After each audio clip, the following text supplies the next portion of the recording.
रात के 2 बजे मेरी अम्मी हमारे मुलाजिम को लेकर रोज छत पे जाते थे। मैं बड़ा हैरान होता था कि रात के 2 बजे मेरी अम्मी का उस मुलाजिम के साथ क्या काम था। एक दिन मैंने उन दोनों का पीछा किया। मैंने जब छुप के देखा तो वो मुलाजिम और मेरी अम्मी आपस में सुकून ले रहे थे। वो मुलाजिम पूरे जोश के साथ मेरी अम्मी को खुश कर रहा था और मेरी अम्मी उससे और करने का बोल रही थी। मेरा नाम शेर जमान है, मेरी उम्र 25 साल है और मेरी अम्मी का नाम जुलेखा है। हम पठान फैमिली से ताल्लुक रखते हैं, लेकिन अभी हम कराची में रहते हैं। हमारा घर 2000 गज पे मुश्तमिल था और ये कराची के पोश इलाके में था, क्योंकि मेरे अब्बा बहुत बड़े बिजनेसमैन थे। यूं समझ लो कि जब से मैं पैदा हुआ था मैं सोने का चम्मच मुंह में लेकर पैदा हुआ था। मैंने अपनी जिंदगी में जो भी ख्वाहिश की थी मेरे अब्बा ने वो पूरी की थी और मैंने अपनी पूरी जवानी अयाशी में गुजारी थी। बड़ी बड़ी गाड़ियां रखना मेरा शौक था और रात को देर से घर आना, नाइट पार्टियां अटेंड करना ये मेरे शौक थे। मैंने अपनी जवानी में हर तरह के काम किए थे। मेरे आसपास मेरे दोस्त भी ऐसे ही थे। यूं समझ लो कि मेरा एक पूरा ग्रुप था और मेरी अम्मी भी बहुत खूबसूरत थी।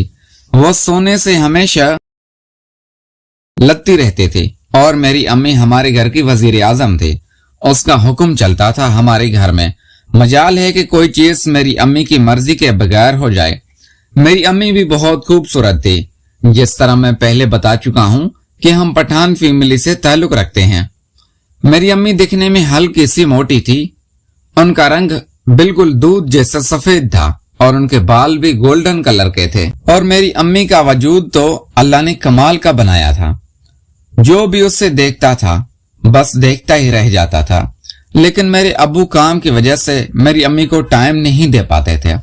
मेरे अब्बू ने बिजनेस का बहुत बड़ा एम्पायर खड़ा किया हुआ था, जिसको संभालने के लिए अब्बू को दिन रात मेहनत करनी पड़ी थी। वो कभी शहर में रहते, कभी शहर से बाहर, वो घर कम ही रहते थे। मैं अपने अब्बू के बारे में अक्सर सुनता था कि वो भी शौकीन है। मेरे अब्बू ने दुबई में भी एक फ्लैट लेके रखा हुआ था, वो भी सिर्फ इस काम के लिए, और महीने में वो एक दिन लाजमी दुबई जाते थे। दुबई में सिर्फ एक रात रहते थे। शुरू में तो हमें लगता था कि वो अपने बिजनेस की वजह से जाते हैं, लेकिन बाद में मुझे पता चल गया था कि मेरे अब्बू वहां पे सुकून लेने जाते थे। वो कभी लाहौर हीरा मंडी में जाते तो कभी पेशावर, पूरा पाकिस्तान घूमते रहते हैं।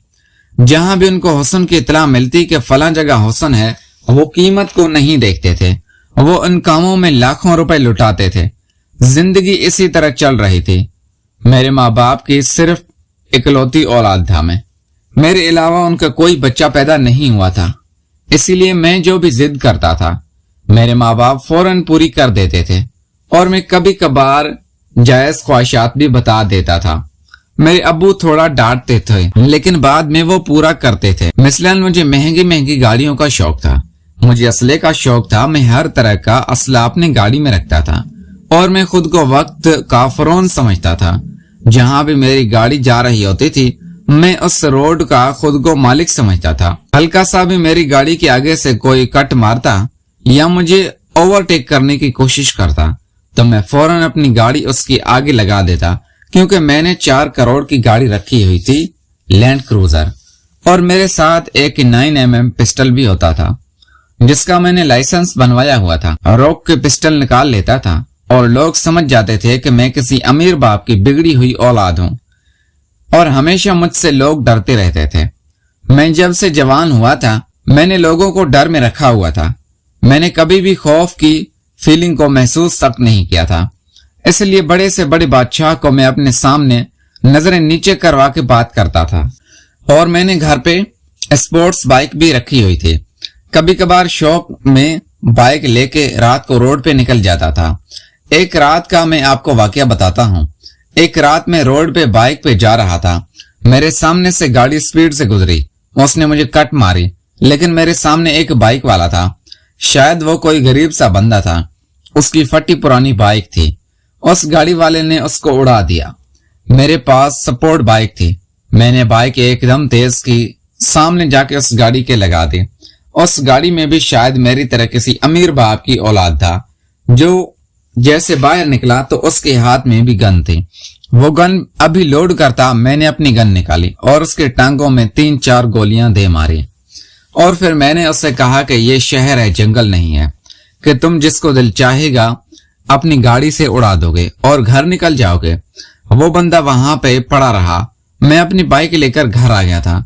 मुझे पता नहीं था उस बंदे ने मेरी बाइक का नंबर नोट कर लिया था, क्योंकि वो भी किसी अमीर बाप की औलाद था, तो मुझ पे FIR हो गए थे। मेरा बाप बहुत ताकतवर था। मैं एक दिन के लिए भी उस केस में लॉकअप में नहीं गया। मेरे बाप ने बाद में उस केस में कहा कि हमारा मुलाजिम हमारी बाइक ले के गया हुआ था, फिर मेरी जगह हमारे पास उस मुलाजिम ने ट्रायल भी भुगता था, इसीलिए किया होता था। मैंने कभी महसूस ही नहीं किया था कि ये होता क्या है।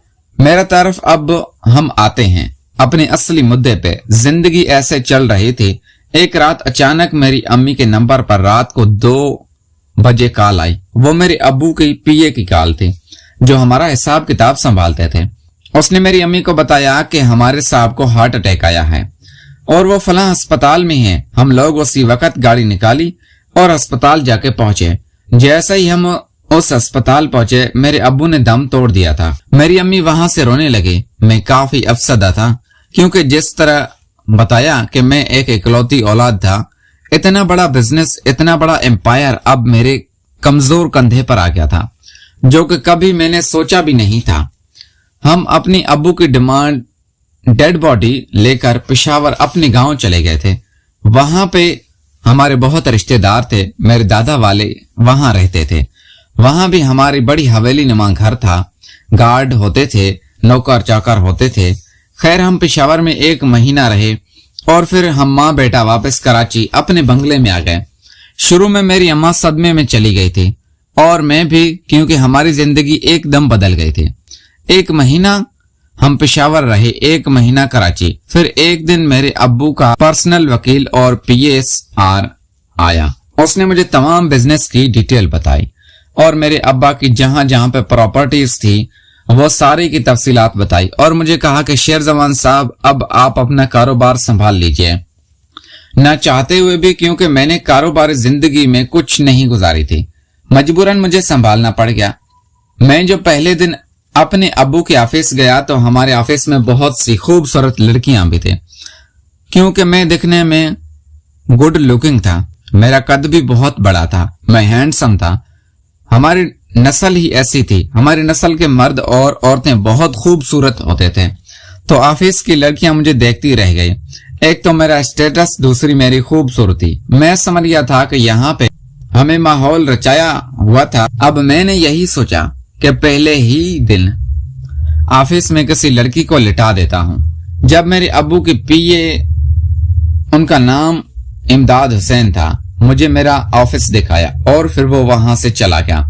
फिर मेरे रूम में एक लड़की आई जो कि बहुत खूबसूरत थी। शायद वो कराची की उर्दू स्पीकिंग थी।